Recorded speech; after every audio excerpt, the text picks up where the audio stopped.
கும்பராசி என்பர்களே, கும்பராசியில் இருக்கிறவங்க இப்போ குறிப்பிட்ட காலகட்டத்திலேருந்து கொஞ்சம் கஷ்டத்தை அதிகமாகவே அனுபவிச்ச ராசி அப்படின்னு சொல்லலாம். பழசை கம்பேர் பண்ணும்போது அதிக இடமாற்றம், அதிக கஷ்டம், அதிக மன வருத்தம், அதிக பணச்செலவு, அதிக மருத்துவ செலவு, அதிக உடல்நிலை பாதிப்பில் பாதிக்கப்பட்டவங்க இந்த கும்பராசிகள் தான். இப்போ இந்த கஷ்டத்துலேருந்துலாம் வெளியே வர போகிறீங்க. எந்தெந்த கஷ்டத்துலேருந்து? பண கஷ்டம் இனிமேல் வராது, கவலையை நீங்களாம். உடல் ரீதியான கஷ்டங்கள் இனிமேல் வராது, அது சரியாயிடும். மன கஷ்டமும் எல்லாமே இனிமேல் சரியாயிடும். உடல் கஷ்டமும் எல்லாமே சரியாயிடும். அதே மாதிரி ரொம்ப மன உறுதியிலேருந்து வெளியே இருந்திருந்தீங்க அப்படின்னா அதுவும் சரியாயிடும். பதட்டம், மனப்பிரச்சனை, இது எல்லாமே இருக்கிற எல்லா பிரச்சனையுமே சரியாகக்கூடிய ஒரு நேரம். இது வரைக்கும் நீங்கள் பட்ட கஷ்டங்களுக்கெல்லாம் விடிவு காலமாக பல நன்மைகள் வரக்கூடிய நேரம் இந்த கும்பராசிக்கு. சார் நிறையா பேர் கமெண்ட் செக்ஷனில் கும்பராசிக்கு தான் அது இதுன்னு சொல்லிட்டு இருக்காங்க. சார் நிறைய நன்மைகளை பெறக்கூடிய ஒரு ராசியாக இனி கும்பராசியும் இருக்க போகுது. ஸோ அதை இந்த வீடியோவில் நம்ம முழுசாக பார்க்க போகிறோம். எந்தெந்த விஷயத்தில் உங்களுக்கு பாசிட்டிவ் நடக்க போகுது, குறிப்பிட்ட சில விஷயங்களில் மட்டும் நீங்கள் பார்த்து பத்திரமா இருந்தீங்கன்னா போதுமானது. அந்த விஷயங்கள் எல்லாமே இப்போ நம்ம சொல்ல போகிறோம். இந்த 2 வார காலங்கள் ரொம்பவே நீங்கள் கவனமாகவும் இருக்க வேண்டிய ஒரு நேரமாகவும் அமைஞ்சிருக்கிறதுனால இந்த வீடியோ ஸ்கிப் பண்ணாமல் பாருங்கள். எந்த விஷயத்தில் நீங்கள் கவனமாக இருக்கணும், எந்த விஷயத்தில் ஓரளவுக்கு பரவாயில்ல அப்படின்னு சொல்கிறேன். ஸோ அதற்குமே சில ரெமடியும் சொல்கிறேன். அதுக்கு முன்னாடி நிறைய பேர் தனிப்படையான ஜாதகம் பார்க்கணும் அப்படி ஆசைப்படுவீங்க. அவங்களுக்கு கீழே டிஸ்கிரிப்ஷன் நம்பர் கொடுத்துருக்கேன், நீங்கள் ஜஸ்ட் கால் பண்ணி கேட்டு தெரிஞ்சுக்கலாம். ஏன்னா இந்த கும்பராசியில் இருக்கிறவங்க நிறைய பேர் நீங்கள் பார்த்துருப்பீங்க. எல்லாருக்கும் இந்த வீடியோ பொருந்துமா அப்படின்னா 90% மேலே பொருந்துங்க. இருந்தாலும் தனித்துவமான ஜாதகம் ஏன் பார்க்குறாங்க அப்படின்னா ஒவ்வொருத்தருக்கும் தனித்தனி கட்டம், தசா, புத்தின்னு இருக்குதுங்க. அதோட கூட இருக்கக்கூடிய லொக்கேஷன் ஒன்று இருக்குது, உங்கள் கூட இருக்கக்கூடிய ராசிகள்னு ஒன்று இருக்குது. அதை பொறுத்து தான் உங்களுடைய ராசிகள் எல்லாமே செயல்படுங்க. ஸோ அதற்கு தகுந்தாற் போல தான் எல்லாமே இருக்கும். ஸோ அதனால் கீழே கான்டாக்ட் நம்பர் டீட்டெயில்ஸ் கொடுத்துருக்கேன். ஜஸ்ட் கால் பண்ணி தனிப்படையான ஜோதிடத்தை பார்த்து நீங்கள் என்ன நடக்குது, ஏது நடக்குதுங்கிறது எல்லாமே நீங்கள் தெரிஞ்சுக்கலாங்க. ஸோ உங்களுக்கு அதை பார்த்தீங்க அப்படின்னா உங்களுக்கு ஒரு விடிவு காலம் பிறக்குது அப்படின்னு தான் அர்த்தம். ஏன்னா எப்போவுமே ஜாதகம் பார்த்து பண்ணக்கூடிய விஷயங்கள் ரொம்பவே நல்லது. நீங்கள் எதிர்பார்க்காத ஆட்கள் எல்லாருமே ஜாதகம் பார்த்தா பண்ணுறாங்க. இப்போ நான் கீழே கொடுத்துருக்க நம்பரில் ஒரு ஜோதிடர் நம்பர் கொடுத்துருக்கோம், அங்கே பாருங்கள். நிறைய ஆக்டர்ஸ் நீங்கள் இவங்களாம் ஜாதகம் பார்ப்பாங்களா அப்படின்னு நினச்சிக்கிறவங்க எல்லாருமே அங்கே ஜோதிடம் பார்த்துட்ருக்காங்க. எல்லாருமே விஐபிஸ் தான் பார்த்துட்ருக்காங்க, ஆக்டர்ஸ் தான் பார்த்துருக்காங்க. 4-5 லாங்குவேஜில் இருக்கக்கூடிய சில முக்கியமான ஆக்டர்ஸ் இவர்கிட்ட பார்த்துட்ருக்காங்க. ஸோ இவர் டிரான்ஸ்லேட்டர் எல்லாருமே இருக்காங்க. ஸோ எக்கச்சக்கமாக அவர்கிட்ட போயிட்டுருக்கு. ஸோ உங்களுக்கு வேணும் அப்படின்னா ஜஸ்ட் கீழே கால் பண்ணி கேட்டு தெரிஞ்சிட்டிங்க அப்படின்னா போதுமானது. ஃபோன் மூலமாகவே நீங்கள் கன்சல்ட் பண்ணிக்கலாங்க. சரிங்க, இப்போ ஒரு முக்கியமான ஒரு விஷயத்தை பார்க்கலாம். இந்த கும்பராசியை பொறுத்த வரைக்கும் கடந்த சில வருடங்களாக நீங்கள் என்னென்ன விஷயங்களில் பாதிக்கப்பட்டிருப்பீங்க அப்படின்னா, ஃபஸ்ட்டு ஒன்று இடமாற்றம், ரெண்டாவது ஒன்று பணத்தை கொடுத்து மாற்றிருப்பீங்க. பணம் ஏதோ ஒரு வகையில் லாஸ் ஆகிருக்கும், உங்களுக்கு எஸ்கேப் ஆகிருக்கும். அதாவது உங்களுக்கு எஸ்கேப் ஆகிருக்கும். மறுபடியும் அது எப்படி வாங்குறது அப்படிங்கிற பயத்தில் நீங்கள் வந்திருப்பீங்க. மூணாவது ஒன்று பதட்டம், அதே மாதிரி பயம். ஒரு மரண பயம் உங்களுக்கு ஆட்கொண்டிருக்கும். சார் என்னென்னு தெரியல சார், அது இதாயிடுமோ பயமாக இருக்குது அப்படிங்கிறதெல்லாம் இருந்திருப்பீங்க. அந்த மரண பயமெல்லாம் இனிமேல் போயிடும், ஒரு பிரச்சனையும் கிடையாது. ஸோ அதை நீங்கள் பெருசாக இது மாதிரி எடுத்துக்க தேவையில்லை. அதே மாதிரி இந்த இடமாற்றம் அப்படிங்கிறது தொழில் ரீதியான விஷயங்கள் நீங்கள் இடம் மாறி இருப்பீங்க. அதே மாதிரி இந்த பயம் அப்படிங்கிறது உடல் ரீதியான விஷயங்கள்னால நீங்கள் ஹாஸ்பிட்டலில் ஒரு 5-6 நாள் போன வருஷத்தில் நீங்கள் ஸ்பெண்ட் பண்ணுறக்கூடிய நேரமாகவும் போன வருஷம் அமைஞ்சிருக்கும். உடம்பு ரொம்ப வருத்திருப்பீங்க, மனதை ரொம்ப வருத்திருப்பீங்க, தூக்கம் இல்லாமல் தவிச்சிருப்பீங்க. நிறைய இடங்களுக்கு போய் இடம் மாற்றத்தினால பல கஷ்டங்களையும் நீங்கள் சந்திச்சிருப்பீங்க. தூக்க மாத்திரலாம் போட்டு சாப்பிட்டுட்டு இருந்திருப்பீங்க. ஒரு வருடமாக மருத்துவ ரீதியான விஷயங்களில், உடல் ரீதியான விஷயங்கள் அதிக செலவுகளை ஏற்படுத்தியிருக்கும். அது மட்டும் இல்லாமல் உங்களால் ஃபேமிலிக்கே ரொம்ப சில கஷ்டங்களை ஏற்படுத்தியிருக்கும். என்ன சார் பண்ணுறது, உங்களுக்கு பாடம் புகட்ட வேண்டிய ஒரு நேரமாக போனதுனால கடவுள் பாடத்தை புகட்டிட்டார். சார் என்ன சார் தப்பு பண்ண பாடம் போட்டதுக்கு? இந்த கும்பராசி பொறுத்த வரைக்கும் கொடுத்தே சிவந்த கை அப்படின்னு சொல்லலாம். குறிப்பிட்ட நேரங்களில் உங்களுக்கு சில கண்ணும் இருந்தது அப்படின்னு சொல்லலாம். உங்களுக்கு கேட்டது எல்லாமே கிடைச்ச ஒரு நேரம். உங்களுக்கு நீங்கள் என்ன நினச்சாலும் அது நடந்துகிட்டு இருந்த ஒரு நேரம்லாம் இருந்திருக்கு. குறிப்பிட்ட காலத்தில் உங்களுக்கு நீங்கள் வந்தால் போதும், நீங்கள் பேசினா போதும், நீங்கள் சிரித்தா போதும், நீங்கள் ஒரு இடத்துல நின்னா போதும்னு ஆசைப்பட்டவங்களாம் அவங்கள உதாசீனப்படுத்தி இருந்திருப்பாங்க.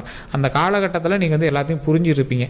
வாழ்க்கைன்னா இதுதான், இப்படி தான் இருக்கணும் அப்படின்னு உங்களுக்கு புரிய வச்ச ஒரு காலகட்டம் இப்போ சென்ற காலகட்டம் அப்படின்னே சொல்லலாம். இப்போ நடந்துட்டு இருக்கும்போதே உங்களுக்கு தெரியும். இப்போ நான் சொல்லிட்டு இருக்கிற வீடியோ பார்த்துருக்கும்போது உங்களுக்கு தெரியும். இது உண்மை அப்படின்னா மறக்காம கமெண்ட்ஸில் பதிவிடுங்க. நிறையா விஷயங்கள் நான் சொல்லும் போது சொல்லுவாங்க, ஆமாம் சார் நீங்கள் சொல்ல கண்ணு தண்ணியே வந்துருச்சு, இது அப்படியே சொன்னீங்க அப்படிம்பாங்க. இந்த கும்பராசி இப்போ நான் சொல்கிறது உண்மையாக தான், மறக்காம கமெண்ட் செக்ஷனில் பதிவிடுங்க.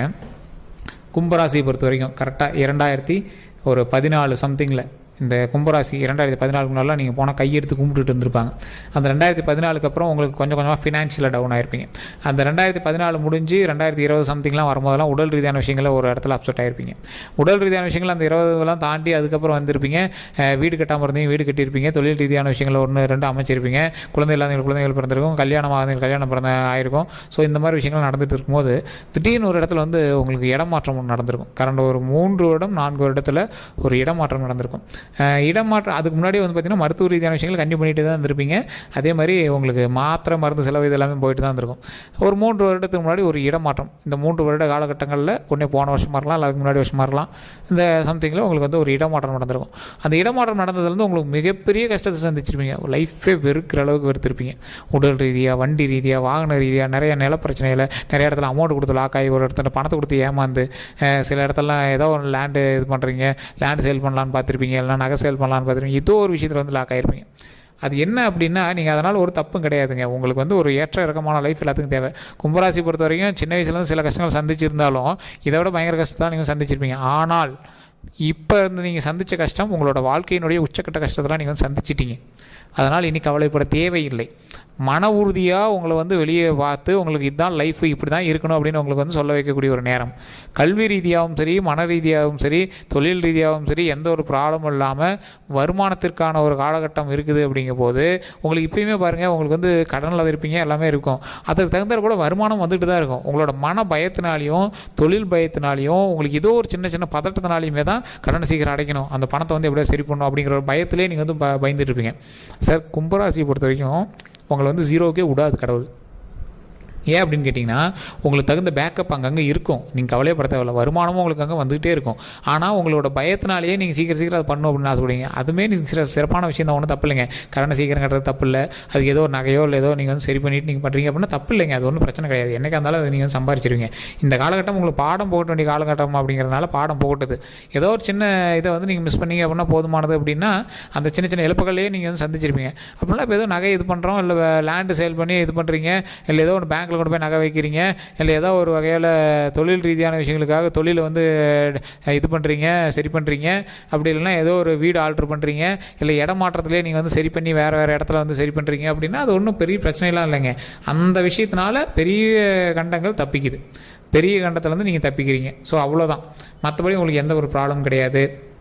நீங்கள் வணங்க வேண்டிய தெய்வமானது உங்களுடைய குலதெய்வத்தை வணங்கினா மிகப்பெரிய நன்மை கிடைக்கும். ஸோ குலதெய்வத்திட்டு போய் மண்டிட்டு இதுவரை செய்த தவறுகளுக்கு மன்னிப்பு கேட்டு நல்லா வணங்குங்க. அதே மாதிரி இப்போ குறிப்பிட்ட காலத்தில் நீங்கள் வணங்க வேண்டிய முக்கியமான 2 தெய்வங்கள் எது அப்படின்னா, விநாயகர் மற்றும் ஆஞ்சநேயர். ஸோ விநாயகர்கிட்ட பக்கத்தில் ராகு கேது இருக்கக்கூடிய விநாயகர்கிட்ட போய் பக்கத்தில் நின்று வணங்குங்க. ரொம்ப மனமுருகி வணங்குங்க. இப்போ உங்களை தப்பிக்க வைக்கிறதுக்கு அது ஒரு மிகப்பெரிய ஒரு ஜீவராசி. ஸோ சனியினுடைய பார்வையிலிருந்து விலகுவதற்கு விநாயகரினுடைய அருள் மிக மிக நன்மையை கொடுக்கும். அதே மாதிரி ஆஞ்சநேயனுடைய அருள் மிகப்பெரிய நன்மையை கொடுக்கும். 2 தெய்வங்களையும் வணங்குங்க. இப்போ நீங்கள் வந்து 2யுமே வந்து சனிக்கிழமை வணங்கலாம். பிள்ளையாரெலாம் நிறைய பேர் சொல்லுவாங்க சனிக்கிழமை வணங்கலாம், பிள்ளையாரெலாம் சனிக்கிழமை வணங்கலாம். ஒன்றும் தப்பே கிடையாதுங்க. விநாயகரை வணங்குங்க, ரொம்ப ரொம்ப நல்லது. விநாயகரை போய் சுற்றி வந்துட்டு, விநாயகர் காலையில் நேரத்தில் விநாயகர் சுற்றி வந்துட்டு விளக்கேற்றி வணங்குங்க, ரொம்ப நல்லது. அதே மாதிரி ஆஞ்சநேயர் நீங்கள் வந்து சனிக்கிழமை நாட்களில் போய் வணங்குங்க. ஏதோ ஒரு விஷயம் வந்து ஆஞ்சநேயருக்கு செய்கிறோம், என்னால் முடிஞ்சதை நான் செய்கிறேன் அப்படின்னு செய்யுங்க. கண்டிப்பாக ஆஞ்சநேயர் மிகப்பெரிய நன்மை தருவார். சனி பகவான்கிட்டேருந்து ஒருத்தர் தப்பிக்கணும் அப்படின்னா ஆஞ்சநேயர் மற்றும் விநாயகர், இவங்க 2 பேர்லேருந்து நீங்கள் வரம் வாங்கினீங்க அப்படின்னா ஆட்டோமேட்டிக்காக தப்பிக்கலாம்.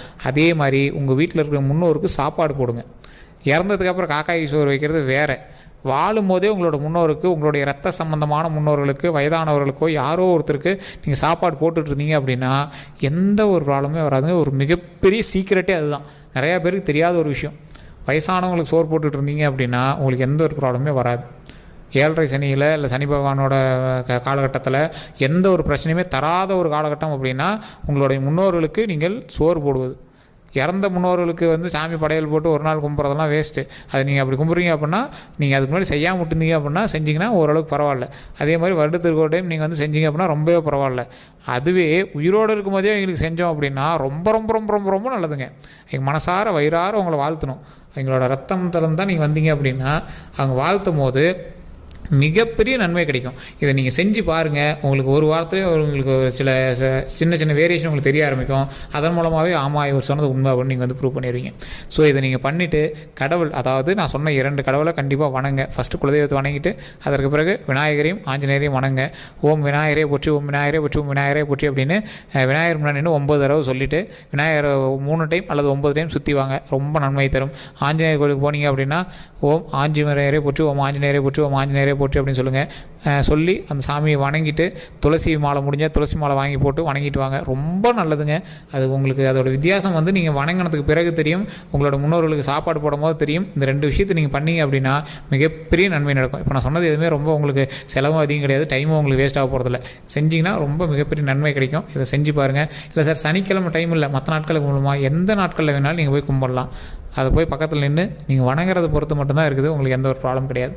அதே மாதிரி உங்களுடைய முன்னோர்களுக்கு சாப்பாடு போடுறது, உங்கள் வீட்டில் பெரியவங்க இருந்தாங்கன்னா சாப்பாடு போடுங்க. அப்படிலாம் யாராவது இல்லை அப்படிங்கிற பட்சத்தில் அவங்களுக்கு வந்து நீங்கள் காகத்துக்கு சாப்பாடு வச்சு வழிபட்டாலும் ரொம்ப நல்லது தான், ஒன்றும் தப்புலாம் கிடையாது. ஸோ இதை நீங்கள் பண்ணிங்க அப்படின்னாவே போதுமானது. நான் சொன்ன விஷயங்கள் உண்மை அப்படின்னா மறக்காம கமெண்ட் செக்ஷனில் பதிவிடுங்க. இந்த வீடியோ பிடிச்சிருந்தா ஃபாலோ பண்ணிக்கோங்க. ஃபேஸ்புக்கில் பார்க்கணும் ஃபாலோ பண்ணிக்கோங்க. யூடியூப்பில் பார்க்கணும் கண்டிப்பாக சப்ஸ்கிரைப் பண்ணிவிட்டு பக்கத்தில் பெல் பட்டனை ப்ரெஸ் பண்ணி அதில் ஆல் பண்ணி கிளிக் பண்ணிக்கோங்க. வீடியோ பிடிச்சா லைக் பண்ணிக்கோங்க. உங்களோட நண்பர்களுக்கு கண்டிப்பாக பகிருங்க. எல்லோருக்கும் நன்றி நண்பர்களே.